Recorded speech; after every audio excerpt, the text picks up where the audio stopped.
bakers, it's souffle week.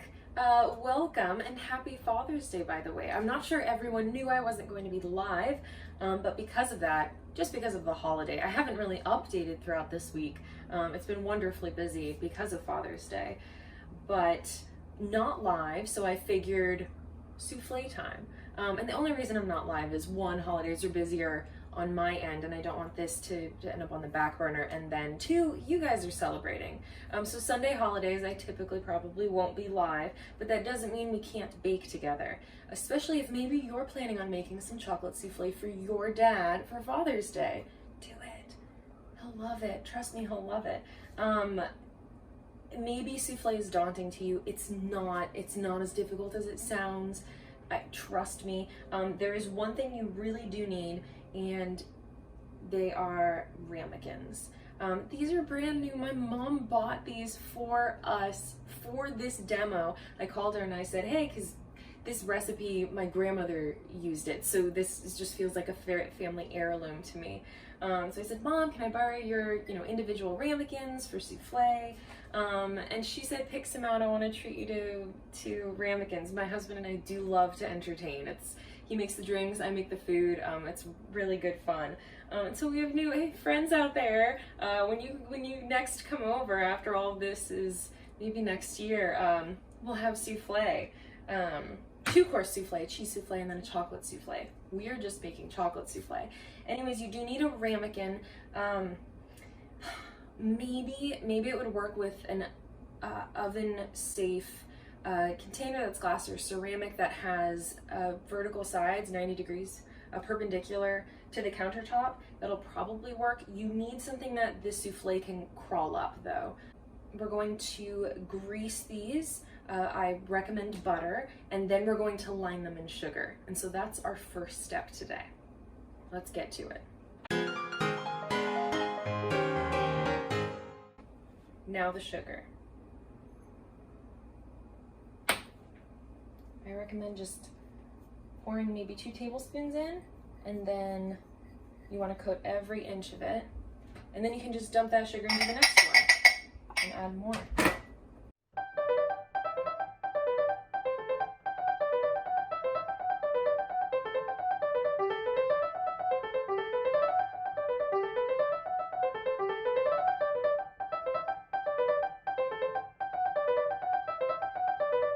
Voila, we're done.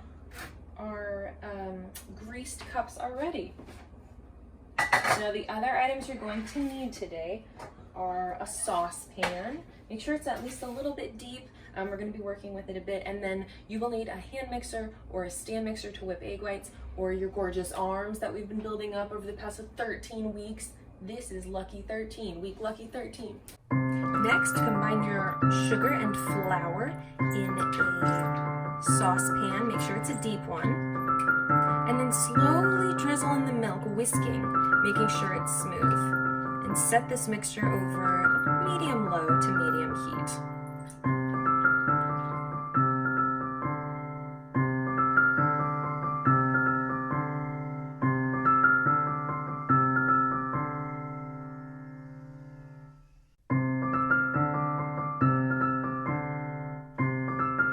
This mixture is just beginning to thicken, and that is exactly what I'm looking for. As soon as it does, I'm going to take it off the heat. Okay, now that this mixture is all thickened, we're going to add our unsweetened chocolate. Make sure you do get unsweetened chocolate. They are the bars that typically come in 4-ounce bars. You only need 3 ounces, and I like to make sure that they're small. So these I think are 1/4 ounce. I think these are 1/4 ounce pieces. So I'm going to throw them in. I'm actually going to get a spatula at this point, make sure it's heat proof. And while these take their time melting, feel free to separate your eggs if you haven't yet. Your whites will go in whatever bowl you're beating in. So if you're using a stand mixer, feel free to, and get all that goodness in, feel free to put them right into the stand mixer bowl. So I'm just stirring in that chocolate, and you can let it sit for a bit so that the chocolate melts. You don't have to do this right away.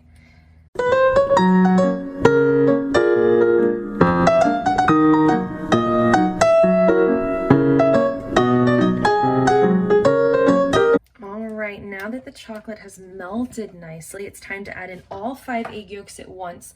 Make sure that you beat them in immediately so that they don't cook.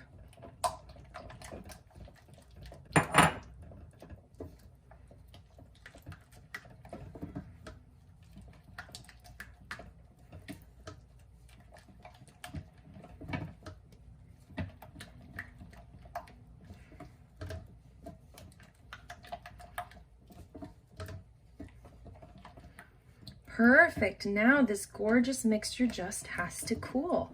We're looking for it to be lukewarm.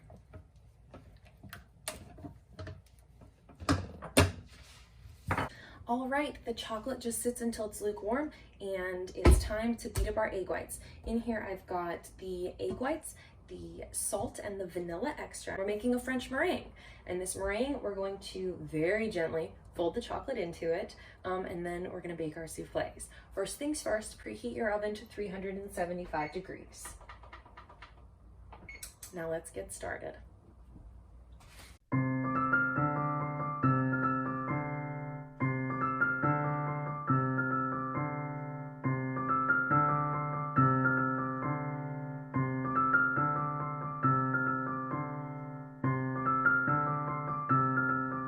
The reason you add the sugar in slowly is because you don't want it to be grainy. You want the sugar and the egg whites to completely come together.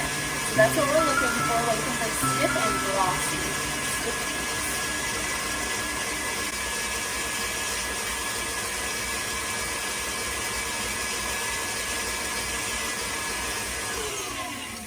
I'm checking for stiff peaks.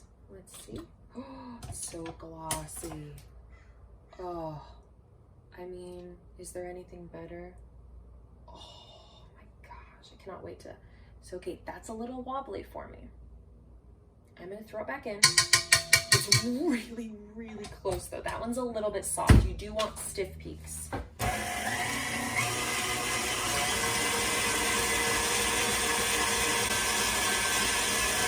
Okay, let's check again.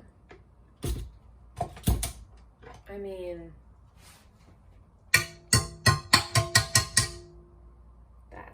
perfect. Perfect. Very stiff, very wonderful. If I hadn't just knocked this into the bowl, this absolutely would not have fallen out if I dumped it upside down.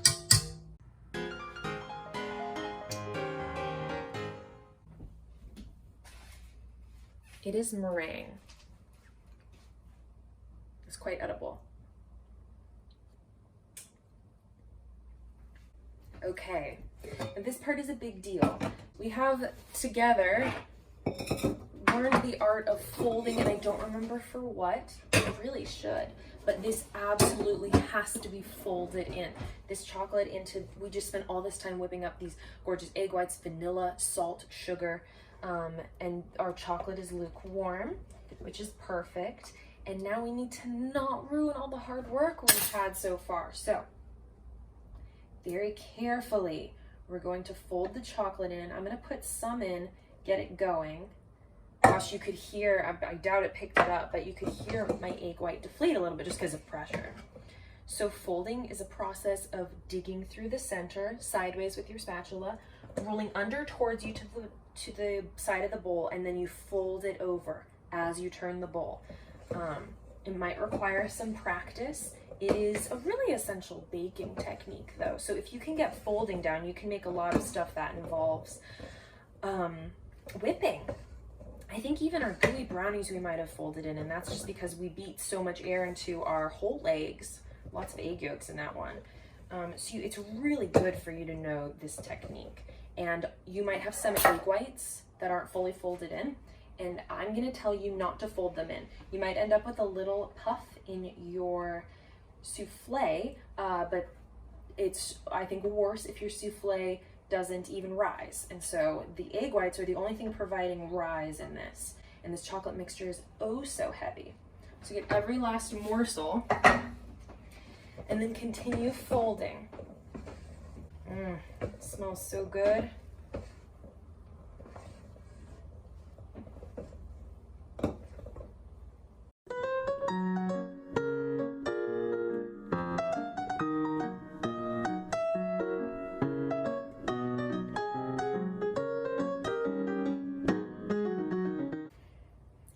are 10-ounce ramekins. This recipe makes 6 individual soufflés.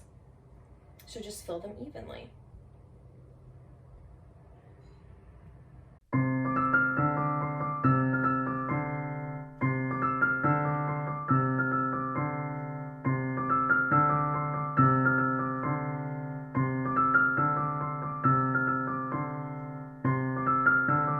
Okay, now this is it. They're gonna go into the oven for somewhere between 25 to 35 minutes, and here's the thing.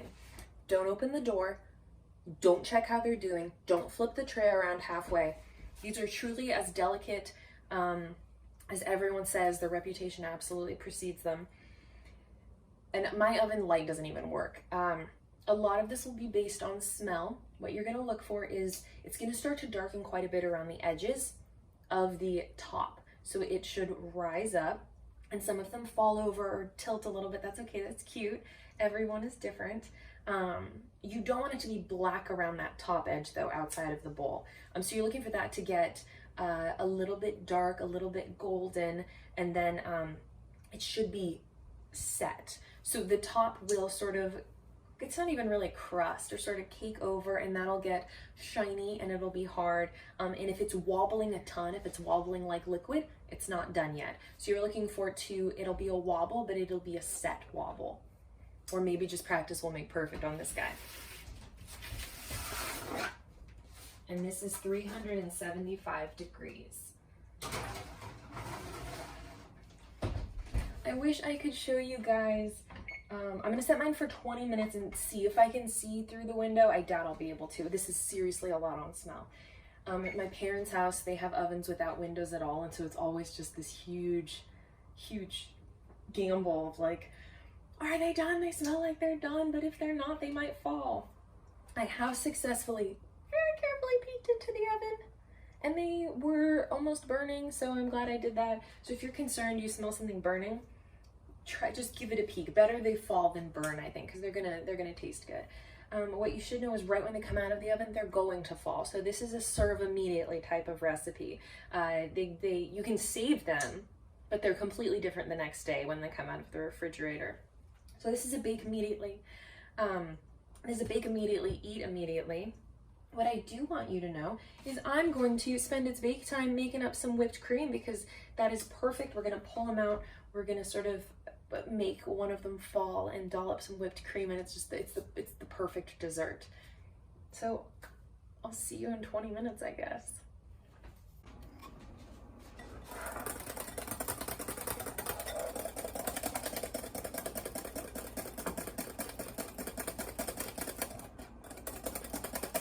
I don't know when it turned into me thinking doing this whipping cream by hand was the lazy way out. I do think that though. 5 more minutes until my 20 minutes are up. But peeking through the window, just barely peeking, I can tell I haven't risen near enough. And again, somewhere between 25 and 35 minutes is probably your sweet spot. This is not the lazy way to do it. These new ramekins go so nicely with, this is my great grandmother's china that I got. And then because this will slide around otherwise, and again, the ramekin is hot, so you have to tell your guests, don't touch the ramekin. I just like to put a napkin down to make sure that the ramekin has something to sort of stick to, a little bit of friction there.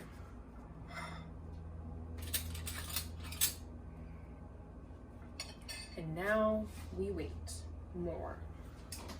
Okay, I have 3 more minutes. It's incredibly fragrant. Guys, I might just take a peek.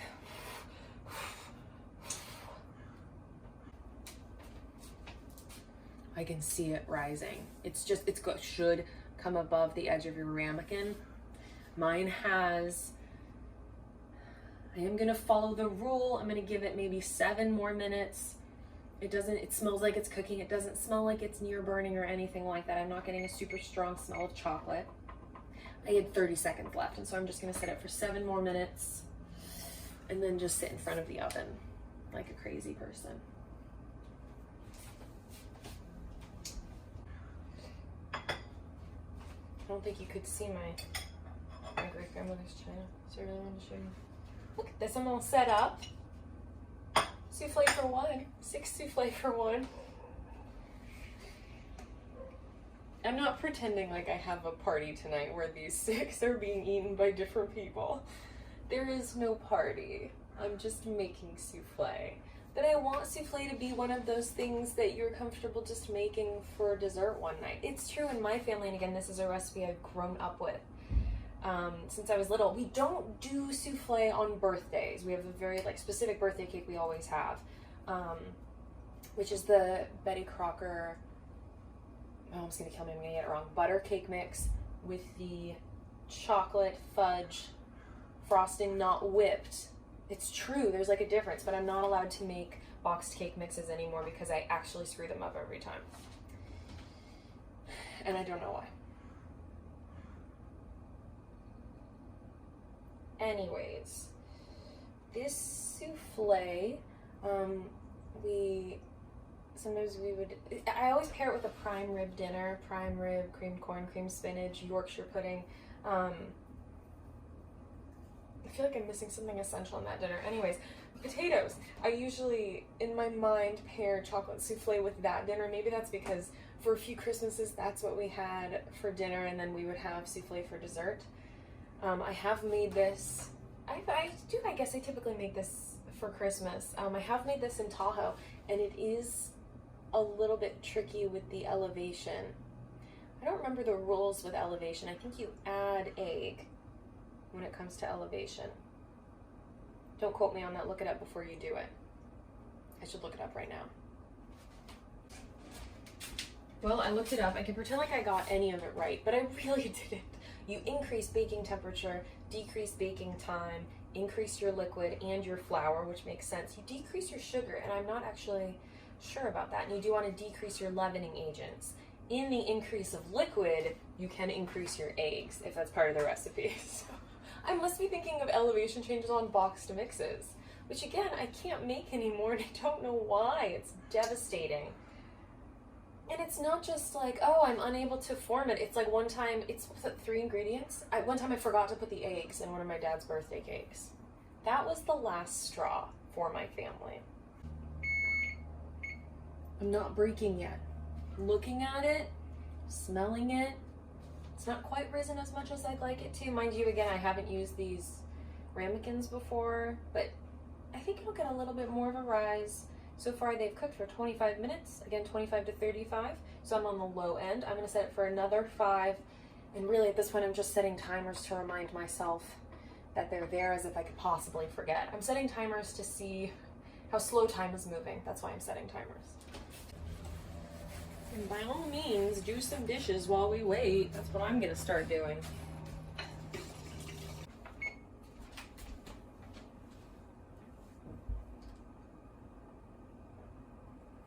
Take a peek, and I might regret this. Checking on a baby. Alright, the babies are still sleeping.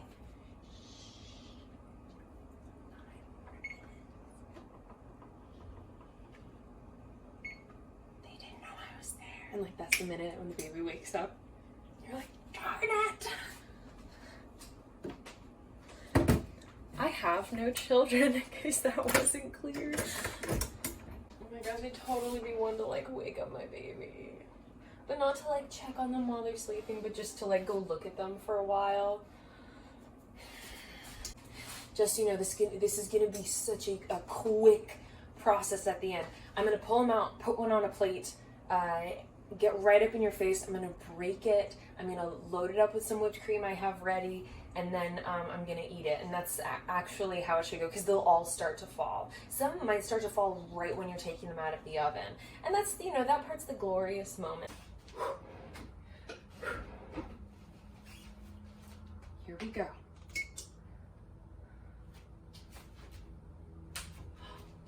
They're perfect. Oh my gosh, the rise. Holy smokes. Okay, I'm gonna serve up 2 of these, one for the hubby, and I'm taking a huge one for myself. But which one? This one's my favorite looking. Oh, hello, gorgeous. Lovely to meet you. It's already falling a little bit. How gorgeous is that? Don't forget your ramekin is hot, but I'm telling you the best thing to do when you serve these is to, push it down a little bit. Look at that. It's gonna be steamy, and then you put whipped cream. You replace that hole with some of the fresh whipped cream you just made. Is that not perfect? Just gorgeous. Now don't forget, they fall very quickly right after you take them out of the oven. So you serve them immediately. Oh, they got such a nice rise on them. Now we gotta try them. Oh my goodness. That sugar is not just there as a foothold for the souffle to pop up. It leaves this crunchy exterior around the outside. In the center, it's silky and smooth. It's almost like a mousse, but it's got a little more cake-like texture than that. That's what makes souffle so darn unique. I absolutely love it. Oh my goodness. I need to stop. I'm gonna eat this whole thing. Let me know how yours goes. I hope everyone's having a wonderful Father's Day today. And then if you are making some chocolate souffle for your dad or your husband or whoever that everyone enjoys, please let me know how it goes. If you have any questions, you can always DM me. If you're looking for this recipe, all other recipes, you can go to the site, beurrepastryshop.com/blog. You'll find, it's not really a blog, you'll find all of the videos along with the written out recipes there.